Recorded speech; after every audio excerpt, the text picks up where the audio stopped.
Hello प्यारे दोस्तों, आखिर वो कौन सा रहस्य है जो केवल एक अमीर इंसान ही जानता है, जबकि उसे एक आम इंसान बिल्कुल भी नहीं जानता। आखिर क्या है अमीर बनने का सीक्रेट और फाइनेंशियली फ्री होने का मतलब एक्चुअल में क्या होता है? ये हम कैसे पता कर पाएंगे कि हम भी फ्यूचर में फाइनेंशियली फ्री हो पाएंगे या नहीं? आखिर कितना समय लगेगा हमें फाइनेंशियली फ्री होने में? इन सारे प्रश्नों के उत्तर जो आप लोगों ने पूछे हैं, इनके आंसर आपको वीडियो के एंड तक बिल्कुल बढ़िया ढंग से मिल जाएंगे। इसी के साथ मिलेगा आपको एक बढ़िया सा टूल जिससे आप अपनी फाइनेंशियल फ्रीडम को आसानी से कैलकुलेट कर सकते हैं, वो भी मैथमेटिकली। और वो टूल आपकी फाइनेंशियल फ्रीडम की जर्नी में बहुत मददगार साबित होने वाला है। प्यारे दोस्तों, आप लोगों की डिमांड पर एक बार फिर मैं फाइनेंशियल फ्रीडम से जुड़ी एक बहुत ज़रूरी वीडियो लाया हूँ जो आपकी फाइनेंशियल फ्रीडम की स्किल्स को बहुत ही ज़्यादा बढ़ा देंगी। तो चलिए स्टार्ट करते हैं आज की फाइनेंशियल फ्रीडम की लर्निंग को। 2023 में हम कैसे फाइनेंशियली फ्री या फाइनेंशियल फ्रीडम आसानी से अचीव कर सकते हैं, इसका उत्तर आपको इस कंप्लीट वीडियो से आसानी से मिल जाएगा। तो दोस्तों, आज इस वीडियो को देखकर चौंकिएगा नहीं, क्योंकि आज मैं जो आपको बताने वाला हूँ इसे जानकर आप लोगों की सोच फाइनेंशियल फ्रीडम को लेकर पूरी तरह बदल जाएगी और आप लोगों को समझ में आसानी से आ जाएगा कि फाइनेंशियल फ्रीडम है क्या आखिर। आसान भाषा में फाइनेंशियल फ्रीडम का मतलब होता है इतना पैसा या इतनी इनकम हम लोग कमाएं या रख लें, उसके बाद हमें और कुछ ना करना पड़े। चलिए थोड़ा और बारीकी से समझते हैं। आपका मंथली एक्सपेंसेस कितना है, इसका आप आंसर नीचे दीजिए, ठीक है, और उसे आप 12 से मल्टीप्लाई कर दीजिए। फिर उसे आप 25 से मल्टीप्लाई कर लेंगे तो आपको रिक्वायर्ड अमाउंट यानी जो ज़रूरी अमाउंट या ज़रूरी आपका कम है या आपका पैसा है जो आपको फाइनेंशियली फ्री बना सकता है, वो आपको पता चल जाएगा। जी हाँ, ये प्रोसेस करने से या इतना अगर आप कैलकुलेट कर लेते हैं तो इससे आपको मिनिमम कितना अमाउंट चाहिए फाइनेंशियली फ्री होने के लिए, उसकी कंप्लीट नॉलेज आपको मिल जाएगी। चलिए इसे और अच्छे से समझते हैं एक ऋषभ नाम की कहानी से कि किस तरह उसने फाइनेंशियल फ्रीडम को अचीव किया और क्या क्या गलतियां नहीं होनी चाहिए फाइनेंशियली फ्री होने के लिए। सभी की तरह ऋषभ भी फाइनेंशियली फ्री होना चाहता था। जो चाहता था ना ही उसके पास कभी काम का कोई लोड हो और ना ही कोई चिंता, जो चाहे वो खरीद ले बिना किसी टैग के, जहाँ पर चाहे वहाँ घूम सके बिना किसी फी। लेकिन ज़्यादातर लोग ये सोचकर बैठ जाते हैं जब तक ये समय आएगा तब तक तो हम बूढ़े हो जाएंगे, अगर तब तक हमें ये ऐशोआराम मिल भी जाए तो कुछ फ़ायदा नहीं होगा, ना ही हम उतने पैसों का कभी फ़ायदा उठा पाएंगे और ना ही मज़े ले पाएंगे। लेकिन क्या ये ज़रूरी है फाइनेंशियल फ्रीडम बुढ़ापे तक मिले? जी हाँ दोस्तों, बुढ़ापे से पहले भी हमें फाइनेंशियल फ्रीडम मिल सकती है। जानिए कैसे। इससे पहले हम ये जानेंगे कि ज़्यादातर लोग ऐसा क्यों सोचते हैं कि फाइनेंशियल फ्रीडम बुढ़ापे में ही मिल पाती है। PGIM रिटायरमेंट रेडीनेस सर्वे 2020 जो कि 8 मेट्रो 7 नॉन मेट्रो सिटी में 3000 लोगों में कंडक्ट हुआ था, लगभग 65% इंडियंस जो पहले ही फाइनेंशियली फ्रीडम होने पर बुढ़ापे वाली सोच रखकर बैठ जाते हैं, वो समय रहते किसी भी अपनी फाइनेंशियल प्लानिंग पर ध्यान नहीं देते, जिससे वो थोड़ा थोड़ा ही पैसा बचा पाते हैं और लास्ट में उनको वही मिलता है जो वो सोच रहे थे। इस सर्वे में ये भी बताया गया कि 52% ही लोग आइडिया होता है कि रिटायरमेंट में आखिर कितने पैसे चाहिए, बाकी 48% लोग को अपनी रिटायरमेंट वेल्थ का कोई आइडिया नहीं होता। आई होप आप लोगों को पता चल गया होगा कि ज़्यादातर लोग बुढ़ापे तक भी फाइनेंशियल फ्रीडम अचीव कर पाते हैं या फिर वो भी नहीं अचीव कर पाते हैं। दोस्तों, अगर आप 20 से 45 की एज में हैं तो यकीन मान लीजिएगा आपका जो टाइम है बहुत बड़ा हथियार है। इसी एज में अगर आप फाइनेंशियल प्लानिंग करके यूटिलाइज कर लेते हैं तो डेफिनेटली आपको फाइनेंशियल फ्रीडम अचीव करने के लिए बुढ़ापा नहीं देखना पड़ेगा, क्योंकि यहाँ मैं ऐसे तरीके बताने वाला हूँ जिसकी हेल्प से आप खुद पर बिना प्रेशर डाले काफ़ी ज़्यादा पैसे बचा पाएंगे। वीडियो में अंत में जो तरीके बताया गया है वो तो आपके लिए और ज़्यादा बेनिफिशियल होने वाला है, इसलिए पूरी वीडियो को बहुत ध्यान से देखना और नोट्स भी बनाते हुए चलना। Now let's begin. सबसे पहले एक मेजरेबल गोल बनाएं।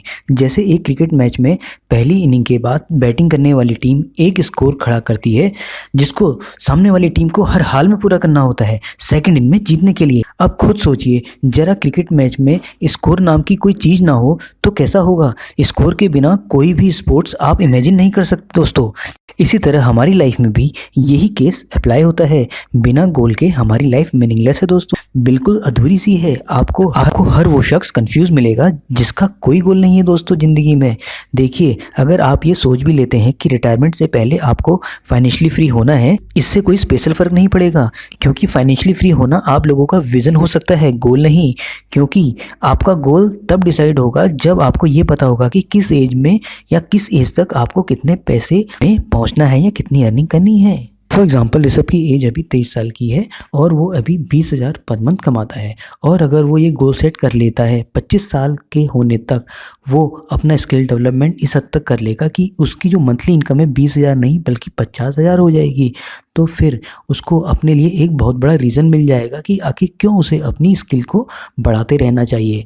जैसे ही वो 25 से 50,000 पर मंथ पर आ जाए तो अपनी 27 से 30 साल की एज का एक इनकम गोल सेट कर ले। इसी तरह एज के साथ आपके स्किल और इनकम गोल सेट दोनों ही बढ़ते चले जाएंगे दोस्तों।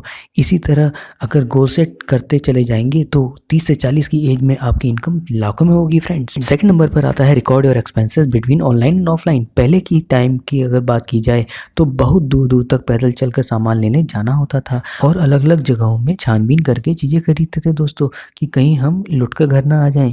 लेकिन मॉडर्न टेक्नोलॉजी ने दूर के शॉपिंग को ऑनलाइन कर दिया है। आज हमें कुछ भी खरीदना हो तो बस मोबाइल निकाल कर ऑर्डर देने की ज़रूरत होती है और चीज़ें घर पर ही पहुंच जाती हैं। इससे हमारा काम तो आसान हो रहा है, दूसरी तरफ इससे हमारा बजट भी बिगड़ रहा है, क्योंकि जब भी हम कुछ ऑनलाइन खरीदते हैं तो फिक्स प्राइस होने की वजह से उसकी एक्चुअल वैल्यू का अंदाज़ा नहीं लगा पाते हैं। हो सकता है जो चीज़ हमें ऑनलाइन 5,000 की मिल रही हो वो कहीं ऑफलाइन 3,000 की मिल रही होगी, लेकिन हम इन चीज़ों को कंप्लीट इग्नोर कर देते हैं कि कौन जगह जगह धक्के खाकर अपना टाइम बर्बाद करे। देखो, ये बात बिल्कुल सही है कि पैसों से ज़्यादा टाइम की कीमत होती है, लेकिन टाइम बचाने के चक्कर में आप धड़ाधड़ ऑनलाइन शॉपिंग किए जा रहे हो आंखें बंद करके। विश्वास करो दोस्तों, कुछ ही सालों में आप इतना पैसा वेस्ट कर चुके होगे जो आप सोच भी नहीं सकते। अगर आप सही में प्रूफ देखना चाहते हो तो अभी आप ऑनलाइन शॉपिंग हिस्ट्री में जाओ और जितनी भी चीज़ें आपने ऑनलाइन खरीदी हैं उन्हें आप ऑफलाइन बिक रही चीज़ों से कंपेयर करके देखो। मैं गारंटी देता हूँ इसकी। मैं ये नहीं कह रहा कि आप ऑनलाइन शॉपिंग ही बंद कर दो। ऑनलाइन केवल उन चीज़ों को ही खरीदो जिन्हें देखकर आपको ये लगे कि ऑफलाइन मिल पाना मुश्किल है। अगर आपने ये हैबिट बना ली तो आप काफ़ी पैसा सेव कर पाओगे। इसलिए ऑनलाइन केवल उन्हीं चीज़ों को खरीदो जो आपको ऑफलाइन रेयरली अवेलेबल हैं और अपनी सेविंग को बचाओ ज़्यादा से ज़्यादा। तीसरा तरीका है find the ways to cut your spendings. देखो दोस्तों, अगर आप बहुत कोशिश करने के बाद भी अपना पैसा सेव नहीं कर पा रहे हैं तो आपके पास दो रास्ते होते हैं, या तो कुछ भी करके अपनी इनकम को बढ़ाना या फिर खर्चों को कम कर लेना। अगर आप कुछ ऐसा काम करते हैं जिसमें आपको फिक्स सैलरी मिलती है तो जल्दी इनकम बढ़ा पाना मुश्किल होगा। जब तक दूसरी सोर्स ऑफ इनकम नहीं आ जाती तब तक आपको दूसरा रास्ता चुनने की ज़रूरत हो सकती है, जो है अपने खर्चों को कम करना। इससे पहले आपको अपनी लाइफ में ट्विस्ट लाना होगा, मतलब अगले महीने तक आपको वैसे ही नॉर्मल खर्चा करना होगा जैसे पहले करते आ रहे हो, लेकिन इस महीने आपने जो भी छोटा या बड़ा सामान लिया है सबकी एक लिस्ट बना लेना। जब आप पूरे एक महीने की लिस्ट एक साथ देखोगे तो आप पक्का चौंक जाओगे, क्योंकि वहाँ पर ऐसे कई खर्चे थे जो बिल्कुल भी ज़रूरी नहीं थे। फॉर एग्जांपल, किसी वेब सीरीज़ या मूवी के लिए ऑनलाइन प्लेटफॉर्म का पेड सब्सक्रिप्शन लिया हुआ है। वो चीज़ें आपने इसलिए खरीदी क्योंकि वो आपके दोस्तों ने कहा था, और आपको ऐसी बहुत सी चीज़ें मिल जाएंगी जो बेफजूल की थी। सिर्फ एक महीने में ही दोस्तों आपको बजट की इम्पोर्टेंस समझ आ जाएगी। और जब भी बात बजट बनाने की आती है तो हमें शुरुआत कैसे करनी है वही बिल्कुल समझ नहीं आता। कैसे घर के खर्चों को फिक्स करना है कि हमें ज़्यादा दिक्कत ना हो फ्यूचर में। इस परेशानी को दूर करने के लिए मैं एक गोल्डन रूल देता हूँ, जो है 70, 20 और 10। जी हाँ, इस रूल के अकॉर्डिंग अपनी 70% इनकम तो आपको रेंट देने में लगानी है, बिल देने में और डेली के खाने पीने वाले खर्चों में लगानी है। इसके बाद जो 30% इनकम बचती है उसका 15 से 20% सेविंग में लगाना है और बाकी के 10% से अपनी इच्छाएं पूरी करनी है। अगर आपके डेली खर्चे कम हैं और लेकिन कर्जे बहुत ज़्यादा हैं तो आप 50, 30 और 20 का भी रूल लगा सकते हैं। इसे आप ऊपर नीचे ज़रूरतों के अनुसार कर सकते। बाकी इसके अलावा आपको एक बहुत इंपॉर्टेंट चीज़ यहाँ पर बताना चाहूँगा। जब भी आपको बहुत महंगी चीज़ खरीदने का मन करे तो उस चीज़ को खरीदने से पहले आप केवल 15 दिनों तक वेट कर लीजिए। अगर 15 दिन वेट करने के बाद भी वो चीज़ ज़रूरी लगे खरीदना तो ही खरीदना, क्योंकि 15 दिनों तक वेट करने तक आपको पता चल जाएगा कि वाकई में वो चीज़ ज़रूरी है भी या नहीं। तो सबसे इम्पोर्टेंट स्टेप आता है ऑटोमेट योर सेविंग। जी हाँ, मान लेते हैं अगर आपने अपना बजट बना भी लिया है और आप कुछ पैसे निकाल कर भी सेव कर पा रहे हैं, लेकिन एक मंथ आप सेविंग के पैसे अलग निकाल कर रख लेंगे, दूसरे महीने भी आप ऐसा ही करेंगे, तीसरे महीने भी आप ऐसा करेंगे, लेकिन ये कंसिस्टेंटली कर पाना आपके लिए काफ़ी मुश्किल हो जाएगा। फिर उस एक टाइम में आपको जो भी मोटिवेशन होगा वो थोड़ा कम होने लगेगा। उस समय आपके माइंड में आएगा इतने खर्चे के बाद भी सेविंग कर पाना मेरे बस की बात नहीं। इसलिए आपको लॉन्ग टर्म तक बिना किसी दिक्कत के अपनी सेविंग को कंटिन्यू करना है, तो आपको इन सेविंग को ऑटोमेट करना होगा। मतलब एक ऐसा रास्ता निकालना होगा कि आपका पैसा सेव तो होता रहे लेकिन आपकी नज़रों में ना आए। जैसे आपकी इनकम अगर बैंक अकाउंट में आए तो ऑटोमेटिकली उसका 10 से 20% डिडक्ट होकर कहीं और सेव हो जाए या फिर इन्वेस्ट हो जाए, जो भी हो आपकी मर्जी से हो। ये चीज़ स्टार्टिंग में थोड़ी अजीब सी जरूर लगेगी, एक बार इसकी आदत पड़ जाने के बाद आपके पास जितने भी पैसे होंगे आप उन्हीं से अपना बजट बना लेंगे। हाँ तो दोस्तों, ये कुछ ज़रूरी जानकारी थी फाइनेंशियल प्लानिंग के बारे में। इससे आप फाइनेंशियल फ्री बुढ़ापे में नहीं बल्कि जल्दी ही हो जाएंगे। बुढ़ापे तक आपको इंतजार करने की ज़रूरत नहीं पड़ेगी। चलिए एक रिवीजन मार लेते हैं दोस्तों, जिससे दिमाग में ये चारों तरीके अच्छे से बैठ जाएं। सबसे पहला तरीका, अपना फाइनेंशियल गोल सेट करो। बिना मैप लिए निकलोगे तो भटक जाओगे दोस्तों। समय के अनुसार स्किल अपडेट किया करो। दूसरा तरीका, ऑनलाइन ऑफलाइन में अंतर समझो। ऑनलाइन तभी परचेस करो जब ऑफलाइन मिलना मुश्किल हो। तीसरा तरीका, अपनी स्पेंडिंग यानी खर्चों पर ध्यान दो। आप अपने पूरे मंथ के खर्चों को देखो और ध्यान दो तो कितना फालतू खर्चा किया है सब पता चल जाएगा। ध्यान में रखकर बजट बनाओ और उसी के हिसाब से चलो। चौथा तरीका, अपने बचे हुए पैसे अपनी नज़रों में मत आने दो दोस्तों, यानी सेविंग ऑटोमेट रखो और सामने सामने सेविंग करोगे तो पेशेंस खो बैठोगे।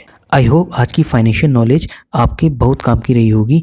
अगर वीडियो अच्छी लगी तो लाइक और सब्सक्राइब डेफिनेटली कीजिए और अपने दोस्तों से और रिलेटिव्स के साथ ज़रूर शेयर कीजिए, जिससे आपकी नॉलेज लगातार बढ़ती है और आपके रिलेटिव्स की भी। अगली वीडियो किस पर चाहिए आप नीचे मैसेज चैट बॉक्स में कर सकते हैं। इसी तरह की फाइनेंशियल वीडियो के लिए सब्सक्राइब करना ना भूलें मनी ग्रेडिएंट को।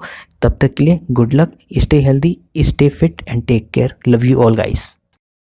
दोस्तों, आशा करता हूं कि आप लोगों ने वीडियो बहुत बढ़िया ढंग से देखी होगी, इसलिए आप लोगों के लिए अंत में कुछ प्रश्न जो आपकी फाइनेंशियल फ्रीडम की जर्नी में बहुत ही हेल्पफुल रहने वाले हैं। अब आता है मैजिकल टूल। आखिर वो कौन सा मैजिकल टूल है जिससे आप अपनी फाइनेंशियल फ्रीडम की जर्नी को और आसान कर सकते हैं। चलिए, सबसे पहला प्रश्न, आप लोगों का मंथली एक्सपेंसेस कितना है, इसको आप एक नोटबुक में लिखिए, ठीक है।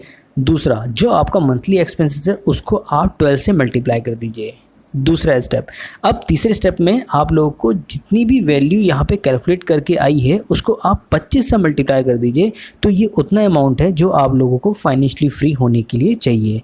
जो ये फाइनेंशियल फ्रीडम के लिए जो आपको अमाउंट निकालना है तो ये हर एक पर्सन का अलग अलग आएगा। अब देखना ये है कि किसका ज़्यादा आता है और इसका कम। चलिए, इतनी बातों को आप करिए और नीचे लिखिए कमेंट सेक्शन में कि आप लोगों का इतना अमाउंट फाइनेंशियली फ्री होने के लिए आया है। तो देखते हैं किसका ज़्यादा है किसका कम। फिर इससे जुड़ी और मज़ेदार बातें आप लोगों के साथ शेयर होंगी आने वाली वीडियो में। चलिए, जाते जाते एक और प्रश्न पूछ लेते हैं, इसका आंसर भी आपको नीचे कमेंट सेक्शन में देना है। फाइनेंशियली फ्री होने में जो सबसे बड़ा बैरियर आता है वो क्या है। अगला प्रश्न, इन्फ्लेशन रेट इस समय कितना चल रहा है इंडिया का, और इन्फ्लेशन रेट जनरली कितना रहता है। इसको आप राउंड फिगर्स में भी दे सकते हैं और प्लस माइनस के फॉर्म में भी नीचे लिख सकते हैं। इसी तरह की बेस्ट फाइनेंशियल लर्निंग वीडियो के लिए जुड़े रहिए मनी ग्रेडिएंट से। और हाँ, अपने कोई डाउट्स हैं या कोई आपको टॉपिक समझना है और अच्छे से, तो उसको नीचे कमेंट करके पूछना ना भूलें। तो मिलते हैं एक बढ़िया से अच्छी फाइनेंशियल वीडियो के साथ। तक के लिए stay healthy, stay safe, enjoy learning.